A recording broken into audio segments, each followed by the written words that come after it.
India बनाम भारत या फिर इंडिया अर्थात भारत? नहीं, बनाम वाली बात तो गलत है। इंडिया अर्थात भारत या भारत अर्थात इंडिया, यही वाली बात है। क्योंकि ये बात हमारे कॉन्स्टिट्यूशन के पहले आर्टिकल में लिखा हुआ है। एक है इंडिया जो इस देश का नाम है, एक है इंडिया जो उस आइडिया ऑफ इंडिया को बचाने के लिए लोग इकट्ठे हुए हैं, उस प्लेटफ़ॉर्म का नाम है। तो इसका कोनोटेशन एक सा है, क्योंकि इसमें देश हित जो है वो निहित है। और जब हम देश की बात करते हैं, तो हमारा देश का नाम दोनों है, भारत भी और इंडिया भी, इसमें कोई बनाम वाली बात नहीं है। तो बीजेपी ने तो स्पष्ट कर दिया है कि वो संवैधानिक रूप से नाम बदल नहीं रही है। झूठ-मूठ का जो विपक्षी पार्टियां हैं वो सब नखड़ा कर रहा है और बार-बार इधर-उधर की बातें कर रहा है, टीवी डिबेट में आके बात कर रहा है। नहीं, बीजेपी ठीक कह रही है, लेकिन वो जो ये कह रहे हैं ना कि विपक्षी पार्टी नखरा कर रही है, ये बस गलत है। ये पूरा का पूरा नखरा कह लीजिए इसको, साजिश कह लीजिए, चालाकी कह लीजिए, ये बीजेपी की ही है। चर्चा ही नहीं हो कि इस देश की मूल समस्या क्या है। अभी श्रीमती सोनिया जी ने जो चिट्ठी लिखी है, उसमें उन्होंने यही ज़िक्र किया है कि बेशक आपको जो है स्पेशल सेशन बुलाने का हक है, बुलाइए, लेकिन देश के मुद्दों पे चर्चा कीजिए, सिम्बोलिज़्म मत कीजिए, ठीक है? ये जो क्रेडिट खोरी का लत लग गया है ना इनको, उसके चलते ये सारा काम करते हैं। मैं सिंपल एक सवाल करता हूँ कि अगर चंद्रयान 3 सक्सेसफुल हुआ, ये मोदी जी का क्रेडिट है, तो चंद्रयान 2 जो अनसक्सेस हुआ था, वो किसका डिस्क्रेडिट है? एक सवाल। अगर जो टीकाकरण का सर्टिफिकेट पे मोदी जी का फ़ोटो है, तो डेथ सर्टिफिकेट पे किसका फ़ोटो होना चाहिए? अगर इस देश में कोई महिला खिलाड़ी मेडल जीतती है, तो मोदी जी के चलते जीतती है। तो किसी महिला को निर्वस्त्र करके घुमाया जाता है, तो वो किसका डिस्क्रेडिट है? ये एक सच्चाई बस हम उनके सामने रखना चाहते हैं। ये करते क्या हैं कि एक एजेंडा से दूसरा एजेंडा, दूसरे एजेंडे से तीसरा एजेंडा, तीसरे एजेंडे से चौथा एजेंडा, ये 2014 से कर रहे हैं। कुछ चीज़ें मैं आपको गिना देता हूँ। 100 स्मार्ट सिटी बनेगी, कहाँ बना है? हर किसी को जो है पक्का मकान मिलेगा 22 तक, कहाँ है? किसानों की आमदनी दुगनी हो जाएगी, हो गई। खाते में 15 लाख आएगा, आ गया। हर साल 2 करोड़ नौकरी पैदा होगी, हुआ क्या? ये सब कुछ जो है ना बोलते हैं और फिर ये क्या कहते हैं कि इंडिया विदेशी नाम है, ठीक है? एक तो इनको मालूम ही नहीं है कि इंडिया का इतिहास क्या है। कहीं से भी ये विदेशी नहीं है। ये यहाँ की संस्कृति में ही पैदा हुआ नाम है और यहाँ का के बखान को और वर्णन को करने के लिए ही ये नाम दिया गया है। तो इनको इतिहास नहीं मालूम है और ये बड़े जो है दुःख की बात है कि प्रधानमंत्री इतिहास में फ़ेल हो गए थे। तो स्वाभाविक रूप से जो है इतिहास जो ठीक से पढ़े ही नहीं हैं, तो इतिहास के बारे में कोई अच्छी चीज़ तो करेंगे नहीं। तो इतिहास में बार-बार इसलिए जाते हैं कि वर्तमान का सवाल गुमराह हो जाए। वर्तमान का अभी सवाल क्या है? 45 साल में सबसे ज़्यादा बेरोज़गारी है, सबसे ज़्यादा महँगाई है और आए दिन महिलाओं के खिलाफ जो है देश में अपराध होते रहते हैं। शिक्षा इतनी महँगी हो गई है भाई साहब, मैं आपको बता दूँ, भाजपा का एमएलए भी एक दिन प्रोटेस्ट करेगा कि शिक्षा सबके लिए होना चाहिए और सरकार की तरफ से होना चाहिए, क्योंकि एजुकेशन स्कूल एजुकेशन में लोगों के करोड़ों रुपए खर्च होने वाले हैं। धीरे-धीरे शिक्षा जो है अफोर्डेबिलिटी से बाहर जा रहा है मिडिल क्लास के, इतनी महँगी होती जा रही है। नर्सरी के स्कूल में ऐसे डोनेशन लग रहा है जैसे इंजीनियरिंग के कॉलेज में एडमिशन लेने में डोनेशन लगता था। तो ये सिचुएशन बनता जा रहा है। अभी जो अदानी का नाम आया है, तो ये पूरी तरह से एक्सपोज़ हो गए हैं।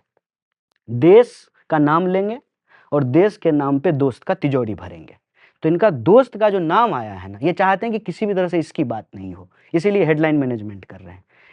सवाल वही है कि अदानी की सेल कंपनियों में 20,000 करोड़ किसका है? पता चल गया। अच्छा, ये केस जो है 2014 में हुआ था। 2014 में इनकी सरकार आई है, 2014 की शुरुआती दौर में ये केस हुआ, जो सेबी के डायरेक्टर थे, जिस चैनल को इन्होंने खरीदा, हालाँकि खरीदना ये पत्रकार चाहते थे, पत्रकार बिका नहीं तो जो है चैनल खरीद लिया, तो उसके जो है डायरेक्टर बने हुए हैं वो। उस वक़्त वो सेबी के डायरेक्टर थे, जो जाँच कर रहे थे, जो ने इनको क्लीन चिट दिया। देख रहे हैं रिश्ता, ये रिश्ता क्या कहलाता है। जो जाँच कर रहे थे सेबी की तरफ से, वो अभी जो है इनकी चैनल के डायरेक्टर हैं। जब इनको जाँच से जो है फ्री हैंड दे दिया गया, तो करोड़ों रुपया ये यहाँ से भेज करके वापस जो है सेल कंपनी के माध्यम से मँगा लिए और ये पैसे लग कहाँ रहे हैं? सिंपल हिसाब है, ठीक है? ये जो है ना ढोलक, ये कहते हैं तुम मुझे चंदा दो, मैं तुम्हें धंधा दूँगा, यही सिस्टम चल रहा है। इस सिस्टम पे बात नहीं हो, इसीलिए जो है बात को तरह-तरह तरीके से वो घुमाते रहते हैं। हमको मालूम है कि कुछ नहीं करेंगे, ना ये 2 करोड़ नौकरी देंगे, ना 15 लाख खाते में आएगा। सीए एनआरसी पे कितना बहस हुआ? कहाँ है सीए एनआरसी? ये सिर्फ और सिर्फ जो है पोलराइजेशन करते हैं।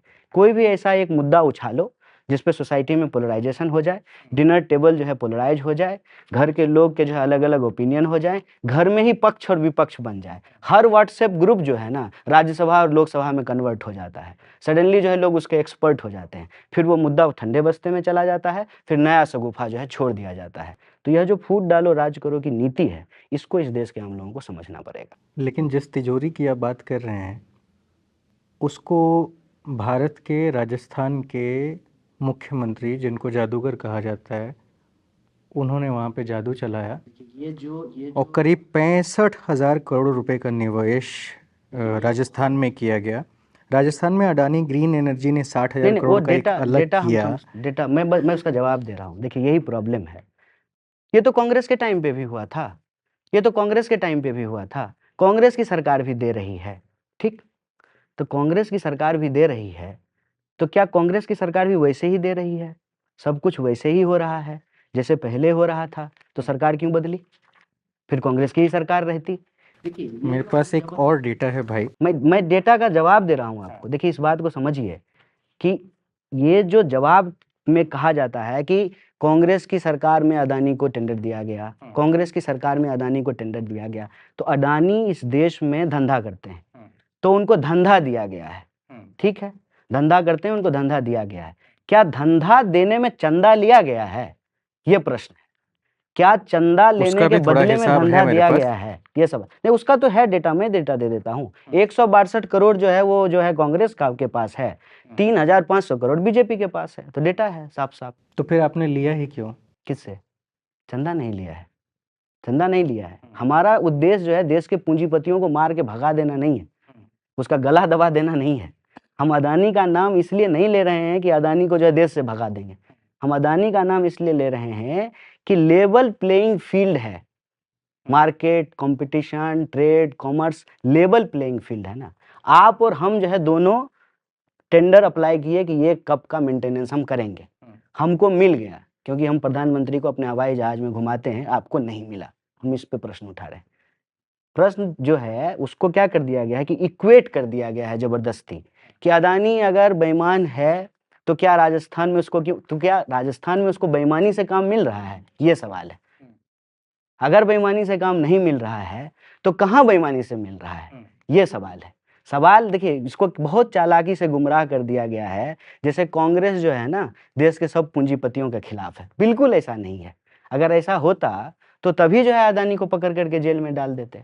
हम तो जो है कह रहे हैं जब अडानी ये कहते हैं अपने एक इंटरव्यू में कि मेरा जो व्यवसाय है वो भारत के 22 राज्यों में फैला हुआ है। बिल्कुल ठीक बात है। और सभी राज्यों में कांग्रेस बीजेपी की सरकार तो है नहीं। बिल्कुल ठीक बात है। तो उन राज्यों में क्या मुझे ऐसे ही मिल जाता है कि मैं एक प्रोसेस के तहत ही जाता हूँ? नहीं, इसका जवाब तो प्रधानमंत्री दें ना कि क्या अडानी ने अपना हवाई जहाज ऐसे ही दे दिया? अगर ऐसे ही दे दिया तो आपको भी एक दिन के लिए दे दे, हमको भी एक दिन ले चले। प्रश्न ये है कि आपका 22 राज्य में, आपका 22 राज्य क्या 22 देश में आपका धंधा हो, भारत का पूंजीपति दुनिया का सबसे बड़ा पूंजीपति बन जाए, इसमें दिक्कत नहीं है। दिक्कत ये है कि भारत के पोर्ट और एयरपोर्ट गलत तरीके से उनको कैसे मिल रहे हैं, कैसे उनको टैक्स का लाभ पहुंचाया जा रहा है, कैसे सेबी जांच करती है। मान गया जो हो रहा है गलत है, लेकिन जब मैं सवाल ये भी करता हूँ ना कि वही जो लोग, आप ये कहते हैं कि अब की जो लड़ाई है वो मोदानी वर्सेस अडानी वर्सेस मोदानी पे हो गई है ना, यही बात कहते हैं आप? नहीं, मोदानी तो एक ही है ना। मोदानी एक ही, ठीक है। गंगाधर ही शक्तिमान है। गंगाधर ही शक्तिमान है, ठीक है। तो जब आप ये कहते हैं कि उनको हटा देना है, ठीक है, हमें अंबानी के खिलाफ, अडानी के खिलाफ करना है, राहुल गांधी हर मंच से इस चीज की बात करते हैं। फिर आप देखिए यही गड़बड़ है। राहुल गांधी ये नहीं कहते हैं कि हम पूंजीपतियों को फांसी पे चढ़ा देते हैं। राहुल गांधी कहते हैं कि गरीबों की सरकार होगी। जो वन साइडेड लाभ दिया जा रहा है पूंजीपतियों को, ये नहीं होगा। इसका लाभ जो है इस देश के मिडिल क्लास को भी दिया तो रोजगार भी तो मिल रहा है ना। अगर वो जाके इन्वेस्टमेंट छत्तीसगढ़ में करते हैं, वहाँ के कोल खदानों में करीब 25,000 करोड़ रुपए का निवेश करते हैं। मैं एक डेटा देता हूँ, उसके बाद आप जवाब दीजिएगा। मैं कितना सुकून से सुनता हूँ, आप सुनिए। उसके बाद वो आंध्र प्रदेश में जाते हैं, 60,000 करोड़ का निवेश करते हैं, उड़ीसा में 5700 करोड़ का। आपकी सरकार बनती है कर्नाटका में, उसके उद्योग मंत्री MB पाटिल कहते हैं कि हाँ जी अडानी जी आइए और आके यहाँ पे इन्वेस्ट कीजिए। अब जब वो इन्वेस्ट कर रहे हैं तो जाहिर सी चीज़ है कि उस राज्य के लोगों को वहाँ पे नौकरियाँ भी मिल रही हैं, और दूसरा आपके और मेरे राज्य के जो लोग हैं वो दौड़ के वहाँ पे जा रहे हैं। खराबी क्या है? अब मैं इसका जवाब दे देता हूँ।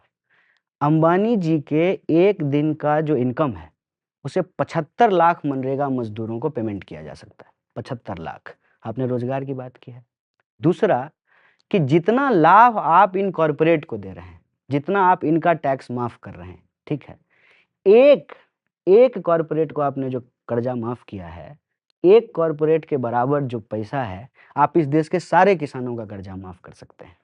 तीसरा, जिस तरह की सब्सिडी आप उनको देते हैं, अभी एक कंपनी लगी है ना, मैक्रोन या कुछ नाम है गुजरात में, उसको जितनी सब्सिडी दी गई है, उतनी सब्सिडी का ना आधा जो है इस देश के सभी किसानों को मिला करके भी नहीं होता है।